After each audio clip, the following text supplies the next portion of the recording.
Capítulo 11. Pasé una noche agitada. No pude dibujar ni pintar, aunque intenté muchas veces empezar algo. Salí a caminar y de pronto me encontré en la calle Corrientes. Me pasaba algo muy extraño. Miraba con simpatía a todo el mundo. Creo haber dicho que me he propuesto hacer este relato en forma totalmente imparcial. Y ahora daré la primera prueba, confesando uno de mis peores defectos. Siempre he mirado con antipatía y hasta con asco a la gente, sobre todo a la gente amontonada. Nunca he soportado las playas en verano. Algunos hombres, algunas mujeres aisladas me fueron muy queridos. Por otros sentí admiración. No soy envidioso. Por otros tuve verdadera simpatía. Por los chicos siempre tuve ternura y compasión. Sobre todo cuando, mediante un esfuerzo mental, trataba de olvidar que al fin serían hombres como los demás. Pero, en general, la humanidad me pareció siempre detestable. No tengo inconvenientes en manifestar que a veces me impedía comer en todo el día o me impedía pintar durante una semana el haber observado un rasgo. Es increíble hasta qué punto la codicia, la envidia, la petulancia, la grosería, la avidez y, en general, todo ese conjunto de atributos que forman la condición humana pueden verse en una cara, en una manera de caminar, en una mirada. Me parece natural que después de un encuentro así uno no tenga ganas de comer, de pintar, ni aún de vivir. Sin embargo, quiero hacer constar que no me enorgullezco de esta característica. Sé que es una muestra de soberbia y sé, también, que mi alma ha albergado muchas veces la codicia, la petulancia, la avidez y la grosería. Pero he dicho que me propongo narrar esta historia con entera imparcialidad, y así lo haré. Esa noche, pues, mi desprecio por la humanidad parecía abolido, o por lo menos transitoriamente ausente. Entré en el café Mar Soto. Supongo que ustedes saben que la gente va allí a oír tangos, pero a oírlos como un creyente en Dios oye la pasión según Mateo. Capítulo 12. A la mañana siguiente, a eso de las 10, llamé por teléfono. Me atendió la misma mujer del día anterior. Cuando pregunté por la señorita María Iribarme, me dijo que esa misma mañana había salido para el campo. Me quedé frío. ¿Para el campo?, pregunté. Sí, señor. ¿Usted es el señor Castel? Sí, soy Castel. Dejo una carta para usted acá. Perdone, pero no tenía su dirección. Me había hecho tanto a la idea de verla ese mismo día y esperaba cosas tan importantes de ese encuentro que este anuncio me dejó anonadado. Se me ocurrieron una serie de preguntas. ¿Por qué había resuelto ir al campo?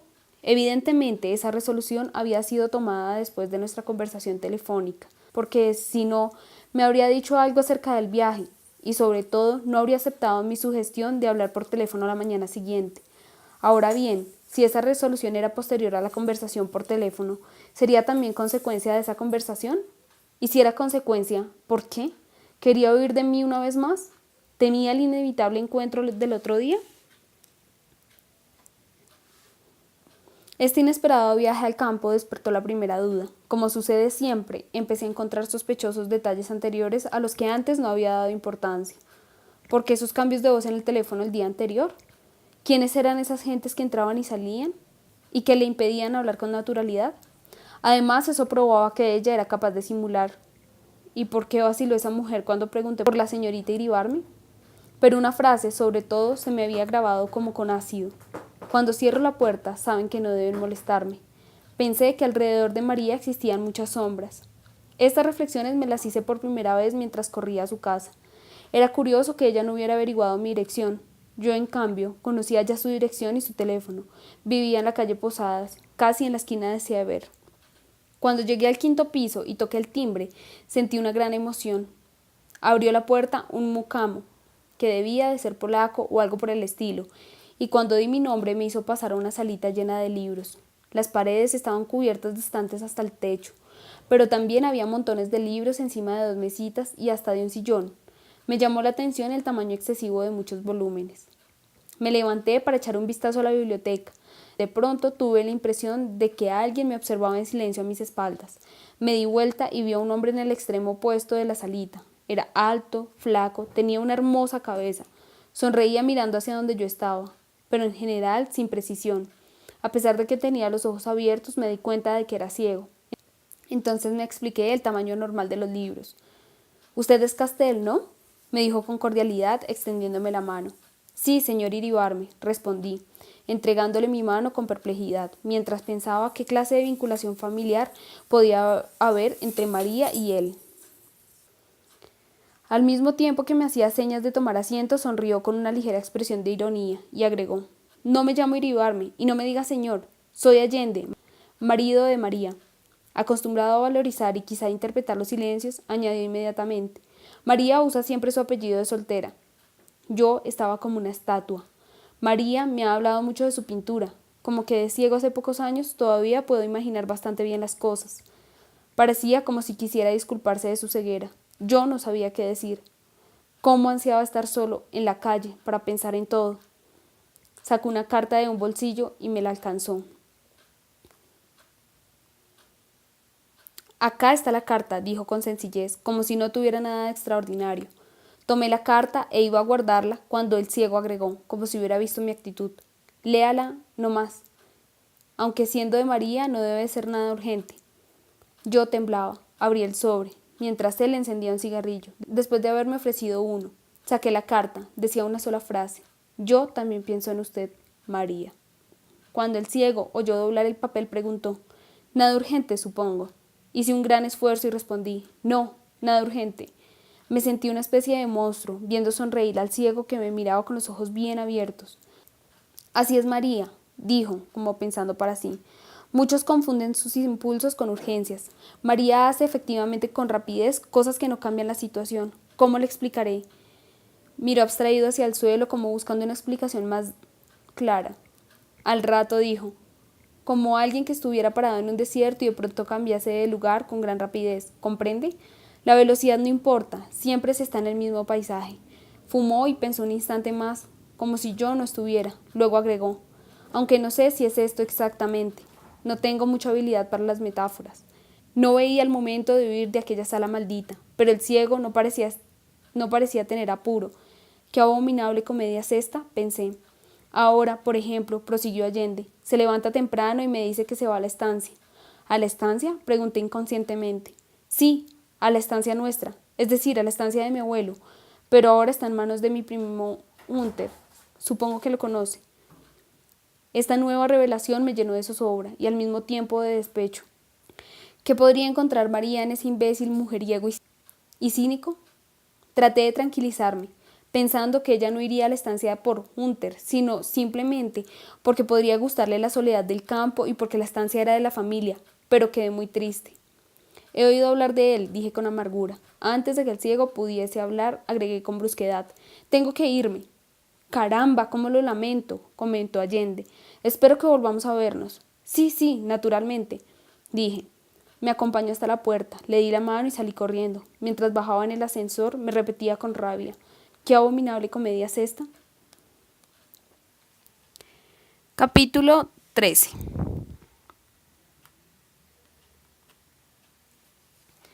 Necesitaba despejarme y pensar con tranquilidad.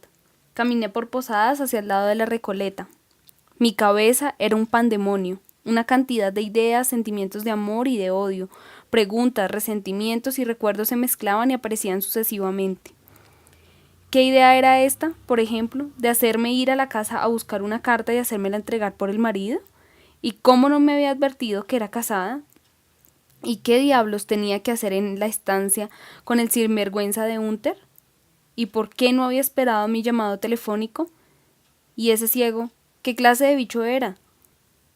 Dije, ya que tengo una idea desagradable de la humanidad, debo confesar ahora que los ciegos no me gustan nada y que siento delante de ellos una impresión semejante a la que me producen ciertos animales fríos, húmedos y silenciosos, como las víboras. Si se agrega el hecho de leer delante de él una carta de la mujer que decía «Yo también pienso en usted», no es difícil adivinar la sensación de asco que tuve en aquellos momentos. Traté de ordenar un poco el caos de mis ideas y sentimientos y proceder con método, como acostumbro. Había que empezar por el principio, y el principio, por lo menos el inmediato, era, evidentemente, la conversación por teléfono. En esa conversación había varios puntos oscuros. El primer término. Si en esa casa era tan natural que ella tuviera relaciones con hombres, como lo probaba el hecho de la carta a través del marido, ¿por qué emplear una voz neutra y oficinesca hasta que la puerta estuvo cerrada? Luego, ¿Qué significa esa aclaración de que cuando está la puerta cerrada saben que no deben molestarme? Por lo visto, era frecuente que ella se encerrara para hablar por teléfono, pero no era creíble que se encerrase para tener conversaciones triviales con personas amigas de la casa. Había que suponer que era para tener conversaciones semejantes a la nuestra. Pero entonces había en su vida otras personas como yo. ¿Cuántas eran? ¿Y quiénes eran? Primero pensé en Hunter, pero lo excluí enseguida. ¿A qué hablar por teléfono si podía verlo en la estancia cuando quisiera? ¿Quiénes eran los otros, en ese caso? Pensé si con esto liquidaba el asunto telefónico. No, no quedaba terminado. Subsistía el problema de la contestación a mi pregunta precisa.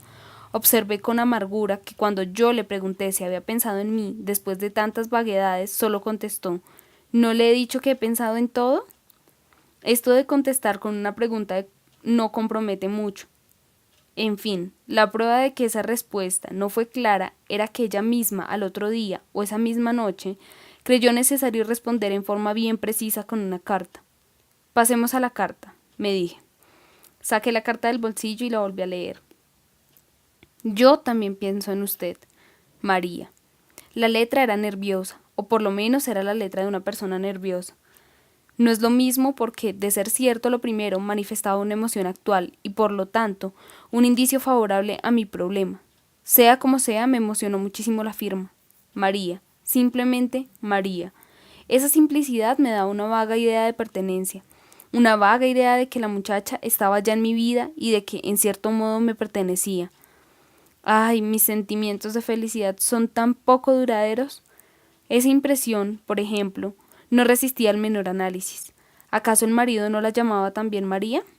Y seguramente Hunter también la llamaría así. ¿De qué otra manera podía llamarla? Y las otras personas con las que hablaba a puertas cerradas. Me imagino que nadie habla a puertas cerradas a alguien que respetuosamente dice: señorita Iribarme. Señorita Iribarme. Ahora caí en la cuenta de la vacilación que había tenido la mucama la primera vez que hablé por teléfono. ¡Qué grotesco! Pensándolo bien, era una prueba más de que ese tipo de llamado no era totalmente novedoso. Evidentemente, la primera vez que alguien preguntó por la señorita Iribarme, la mucama, extrañada, debió forzosamente haber corregido, recalcando lo de señora. Pero, naturalmente, a fuerza de repeticiones, la mucama había terminado por encogerse de hombros y pensar que era preferible no meterse en rectificaciones. Vaciló, era natural, pero no me corrigió. Volviendo a la carta, reflexioné que había motivo para una cantidad de deducciones. Empecé por el hecho más extraordinario, la forma de hacerme llegar la carta. Recordé el argumento que me transmitió la mucama, que perdone, pero no tenía la dirección. Era cierto, ni ella me había pedido la dirección, ni a mí se me había ocurrido dársela, pero lo primero que yo habría hecho en su lugar era buscarla en la guía de teléfonos. No era posible atribuir su actitud a una inconcebible pereza y entonces era inevitable una conclusión. María deseaba que yo fuera a la casa y me enfrentase con el marido. ¿Pero por qué? En ese punto se llegaba a una situación sumamente complicada. Podía ser que ella experimentara placer en usar al marido de intermediario. Podía ser el marido el que experimentase placer. Podían ser los dos. Fuera de esas posibilidades patológicas quedaban una natural. María había querido hacerme saber que era casada para que yo viera la inconveniencia de seguir adelante. Estoy seguro de que muchos de los que ahora están leyendo estas páginas se pronunciarán por esta última hipótesis y juzgarán que solo un hombre como yo puede elegir alguna de las otras. En la época en que yo tenía amigos, muchas veces se han reído de mi manía de elegir siempre los caminos más enrevesados. Yo me pregunto por qué la realidad ha de ser simple. Mi experiencia me ha enseñado que, por el contrario, casi nunca lo es, y cuando hay algo que parece extraordinariamente claro, una acción que al parecer obedece a una causa sencilla, casi siempre hay debajo móviles más complejos. Un ejemplo de todos los días: la gente que da limosnas en general se considera que es más generosa y mejor que la gente que no las da. Me permitiré tratar con el mayor desdén esta teoría simplista. Cualquiera sabe que no se resuelve el problema de un mendigo auténtico, con un peso o un pedazo de pan. Solamente se resuelve el problema psicológico del señor que compra así, por casi nada, su tranquilidad espiritual y su título generoso.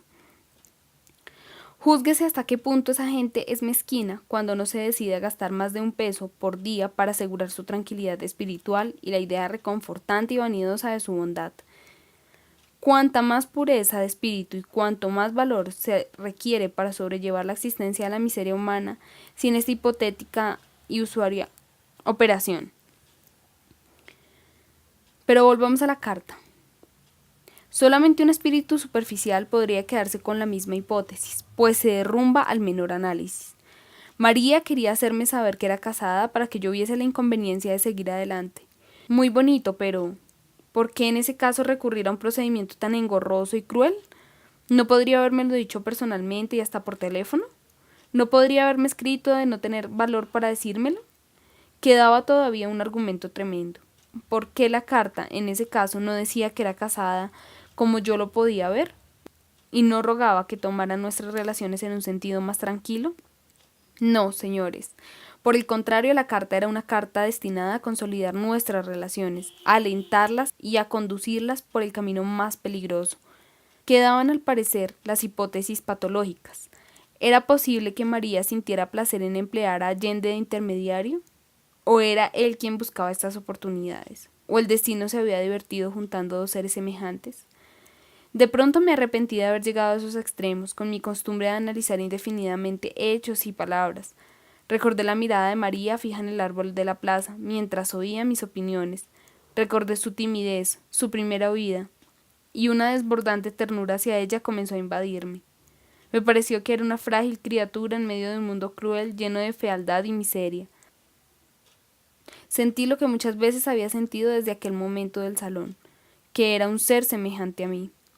Olvidé mis áridos razonamientos, mis deducciones feroces, me dediqué a imaginar su rostro, su mirada, esa mirada que me recordaba algo que no podía precisar, su forma profunda y melancólica de razonar. Sentí que el amor anónimo que yo había alimentado durante años de soledad se había concentrado en María. ¿Cómo podía pensar cosas tan absurdas? Traté de olvidar, pues, todas mis estúpidas deducciones acerca del teléfono, la carta, la estancia, Hunter, pero no pude. Capítulo 14. Los días siguientes fueron agitados. En mi precipitación me había preguntado cuándo volvería María de la estancia.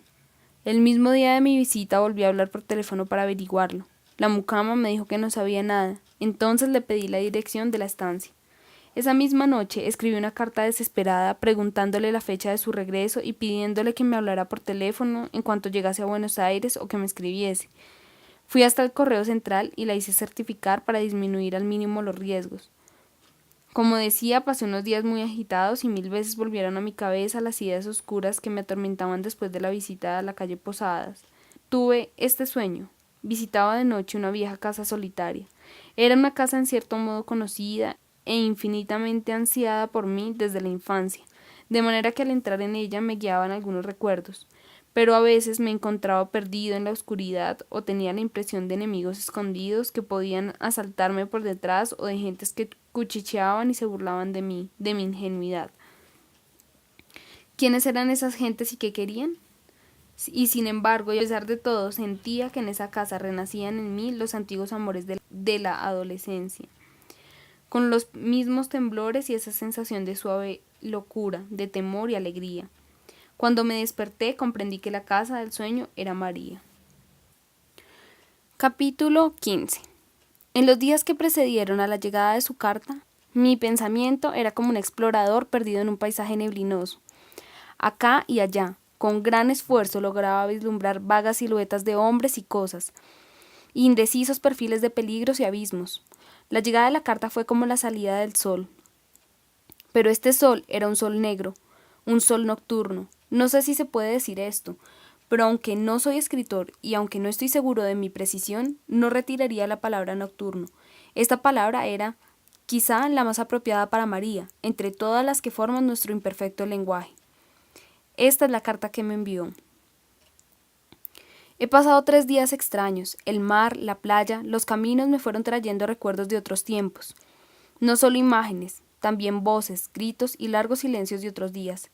Es curioso, pero vivir consiste en construir futuros recuerdos. Ahora mismo, aquí, frente al mar, Sé que estoy preparando recuerdos minuciosos, que alguna vez me traerán la melancolía y la desesperanza. El mar está ahí, permanente y rabioso. Mi llanto de entonces, inútil, también inútiles mis esperas en la playa solitaria, mirando tenazmente al mar. ¿Has adivinado y pintado este recuerdo mío o has pintado el recuerdo de muchos seres como vos y yo? Pero ahora tu figura se interpone, estás entre el mar y yo. Mis ojos se encuentran en tus ojos. Estás quieto y un poco desconsolado. Me miras como pidiendo ayuda. María. Cuánto la comprendía y qué maravillosos sentimientos crecieron en mí con esta carta. Hasta el hecho de tutearme de pronto me dio una certeza de que María era mía y solamente mía. Estás entre el mar y yo. Allí no existía otro, estábamos solo nosotros dos. Como lo intuí desde el momento en que ella miró la escena de la ventana. En verdad, ¿cómo podía no tutearme si nos conocimos desde siempre, desde 1000 años atrás? Si cuando ella se detuvo frente a mi cuadro y miró aquella pequeña escena, sin oír ni ver la multitud que nos rodeaba, ya era como si nos hubiésemos tuteado y enseguida supe cómo era y quién era, cómo yo la necesitaba y cómo también yo le era necesario. Ah, y sin embargo te maté. Y he sido yo quien te ha matado, yo que veía como a través de un muro de vidrio, sin poder tocarlo, tu rostro mudo y ansioso, yo tan estúpido, tan ciego, tan egoísta, tan cruel. Basta de fusiones.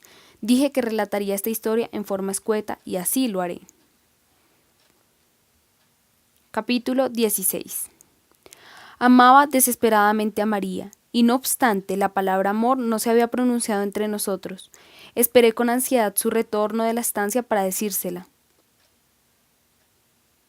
Pero ella no volvía. A medida que fueron pasando los días, creció en mí una especie de locura. Le escribí una segunda carta que simplemente decía: «Te quiero, María, te quiero, te quiero». A los 2 días recibí por fin una respuesta que decía estas únicas palabras: «Tengo miedo de hacerte mucho mal». Le contesté en el mismo instante: «No me importa lo que puedas hacerme. Si no pudiera amarte me moriría. Cada segundo que paso sin verte es una interminable tortura».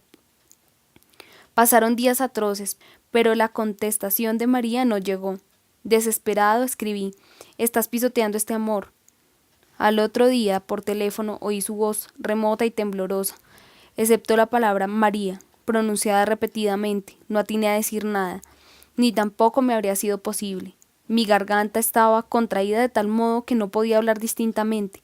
Ella me dijo: «Vuelvo mañana a Buenos Aires, te hablaré apenas llegue». Al otro día, a la tarde, me habló desde su casa. «Te quiero ver enseguida», dije. «Sí, nos veremos hoy mismo», respondió. «Te espero en la Plaza San Martín», le dije. María pareció vacilar. Luego respondió: «Preferiría en la Recoleta. Estaré a las 8». ¿Cómo esperé aquel momento? ¿Cómo caminé sin rumbo por las calles para que el tiempo pasara más rápido? Qué ternura sentía en mi alma, qué hermosos me parecían el mundo, la tarde de verano, los chicos que jugaban en la vereda. Pienso ahora hasta qué punto el amor enceguece y qué mágico poder de transformación tiene. La hermosura del mundo, si es para morirse de risa. Habían pasado pocos minutos de las 8 cuando vi a María que se acercaba, buscándome en la oscuridad. Era ya muy tarde para ver su cara, pero reconocí su manera de caminar. Nos sentamos. Le apreté un brazo y repetí su nombre insensatamente, muchas veces. No acertaba a decir otra cosa, mientras ella permanecía en silencio. ¿Por qué te fuiste a la estancia?, pregunté por fin con violencia. ¿Por qué me dejaste solo? ¿Por qué dejaste esa carta en tu casa? ¿Por qué no me dijiste que eras casada? Ella no respondía. Le estrujé el brazo, gimió. «Me haces mal, Juan Pablo», dijo suavemente. «¿Por qué no me decís nada? ¿Por qué no respondés?». No decía nada. «¿Por qué? ¿Por qué?», por fin respondió. «¿Porque todo va a tener respuesta? No hablemos de mí, hablemos de vos, de tus trabajos, de tus preocupaciones». Pensé constantemente en tu pintura, en lo que me dijiste en la Plaza San Martín. Quiero saber qué haces ahora, qué piensas, si has pintado o no. Me volví a estrujar el brazo con rabia. «No», le respondí.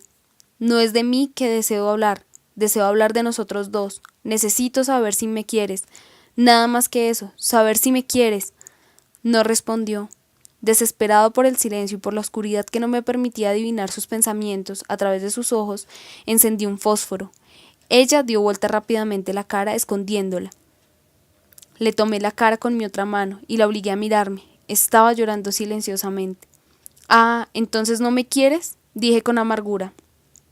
Mientras el fósforo se apagaba, vi, sin embargo, cómo me miraba con ternura. Luego, ya en plena oscuridad, sentí que su mano acariciaba mi cabeza. Me dijo suavemente: «Claro que te quiero. ¿Por qué hay que decir ciertas cosas?». «Sí», le respondí. «Pero ¿cómo me quieres? Hay muchas maneras de querer. Se puede querer a un perro, a un chico.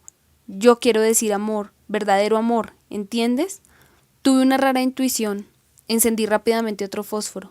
Tal como lo había intuido, el rostro de María sonreía. Es decir, ya no sonreía, pero había estado sonriendo un décimo de segundo antes. Me ha sucedido a veces darme vuelta de pronto con la sensación de que me espiaban, no encontrar a nadie y sin embargo sentir que la soledad que me rodeaba era reciente y que algo fugaz había desaparecido, como si un leve temblor quedara vibrando en el ambiente. Era algo así. «Has estado sonriendo», dije con rabia. «¿Sonriendo?», preguntó asombrada. «Sí, sonriendo. A mí no se me engaña tan fácilmente». Me fijo mucho en los detalles. «¿En qué detalles te has fijado?», preguntó. «Quedaba algo en tu cara, rastros de una sonrisa». «¿Y de qué podía sonreír?», volvió a decir con dureza. «De mi ingenuidad, de mi pregunta si me querías verdaderamente o como un chico, qué sé yo.